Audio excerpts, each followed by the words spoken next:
Bismillahirrahmanirrahim. Assalamualaikum warahmatullahi wabarakatuh. Berikut saya sampaikan materi pengajian Ahad pagi Masjid Persis Viaduk Bandung pada hari Ahad 24 Muharram 1447 Hijriah atau 20 Juli 2025. Ya. Yang disampaikan oleh Ustadz Dr. Haji Haris Muslim LC dengan materi ketika doa belum dikabulkan. Doa sebagai kewajiban dan kebutuhan. Allah Subhanahu wa taala berfirman yang artinya Tuhanmu berfirman, berdoalah kepadaku, niscaya akan aku perkenankan bagimu apa yang kamu harapkan. Sesungguhnya orang-orang yang menyombongkan diri tidak mau beribadah kepadaku akan masuk neraka jahanam dalam keadaan hina dina. Quran Surat Ghafir ayat 60. Kekuatan doa. Di dalam Quran Surat Al-Anbiya 83-84 Allah berfirman, ingatlah Ayub ketika dia berdoa kepada Tuhannya, ya Tuhanku, sesungguhnya aku telah ditimpa penyakit. Pada Engkau Tuhan yang Maha Penyayang dari semua yang penyayang.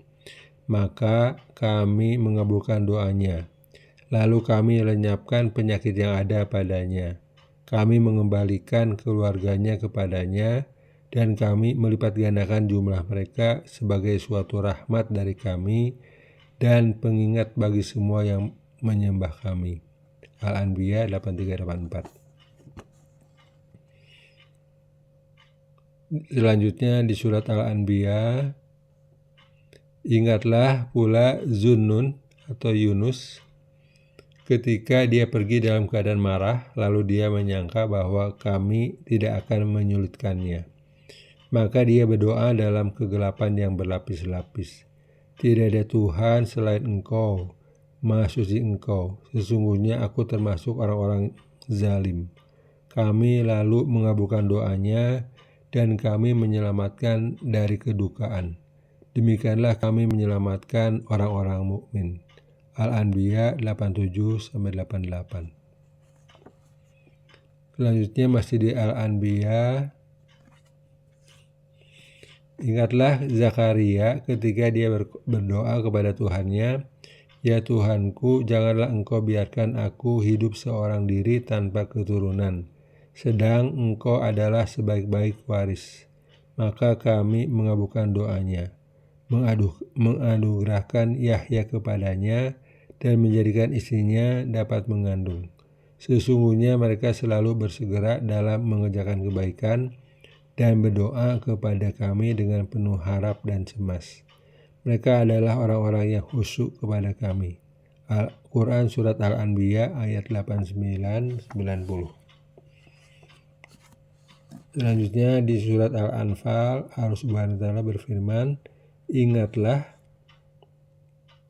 ketika kamu memohon pertolongan kepada Tuhanmu, lalu Dia mengabulkannya bagimu, seraya berfirman, sesungguhnya aku akan mendatangkan bala bantuan kepadamu berupa 1000 malaikat yang datang berturut-turut. Quran Surat Al-Anfal ayat 9.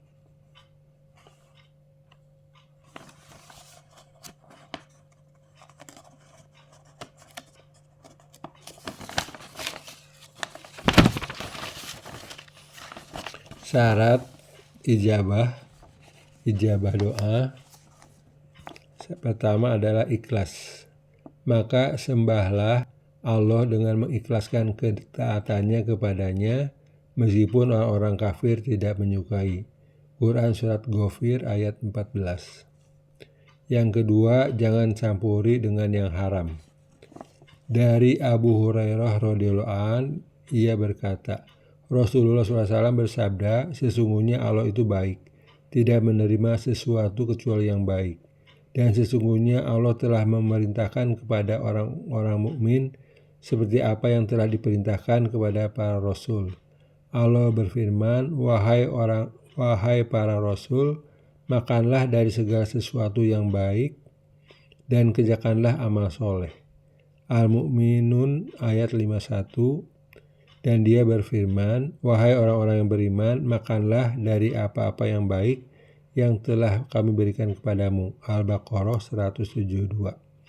Kemudian beliau menceritakan kisah seorang laki-laki yang melakukan perjalanan jauh sampai rambutnya kusut dan berdebu. Ia menengadahkan kedua tangannya ke langit seraya berdoa, ya Rob, ya Rob.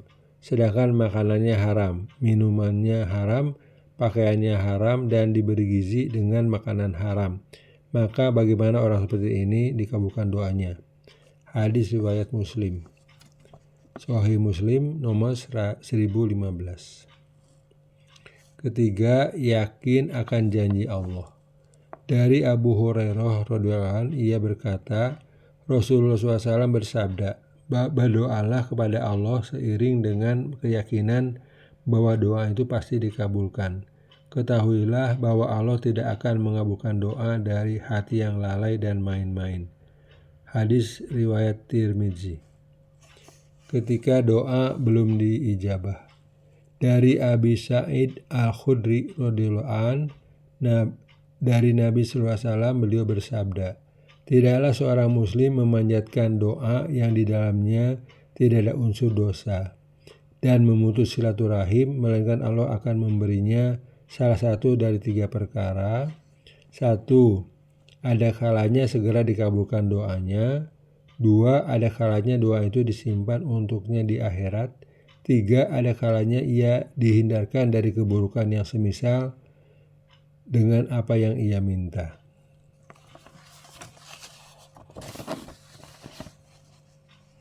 Selalu ada hikmah. 1. Allah lebih tahu mana yang terbaik untuk kita. Al-Baqarah ayat 216. Kedua, Allah belum kabulkan agar kita tidak berhenti berdoa. Ibnu Qayyim berkata dalam kitabnya Ad-Da'wah, dan di antara obat yang paling mujarab adalah berdoa terus-menerus. Ada Wadawa halaman 11. 3. Allah akhirkan agar kita introspeksi diri atau muhasabah. Umar bin Khattab radhiyallahu anhu berkata, hisablah diri kalian sebelum dihisab, timbanglah diri kalian sebelum ditimbang, karena akan ringan hisaban di esok hari bagi orang yang menghisabnya hari ini. Az-Zuhud, Imam Ahmad bin Hambal halaman 99. 4. Bisa jadi karena kita tergesa-gesa atau istijal. Dari Abu Hurairah radhiyallahu anhu, dari Nabi SAW beliau bersabda, akan selalu dikabulkan doa seorang hamba selagi dia tidak berdoa untuk suatu dosa atau memutus tali silaturahim, dan selagi dia tidak tergesa-gesa supaya dikabulkan. Beliau ditanya, wahai Rasulullah, apa yang dimaksud minta segera dikabulkan? Beliau menjawab, seorang hamba itu mengucapkan, sungguh aku telah berdoa dan berdoa, namun tidak pernah doaku itu dikabulkan. Sehingga pada saat itu dia akan merasa mengeluh atau frustasi, lalu tidak mau berdoa. Hadis riwayat Muslim. Demikian, semoga bermanfaat. Assalamualaikum warahmatullahi wabarakatuh.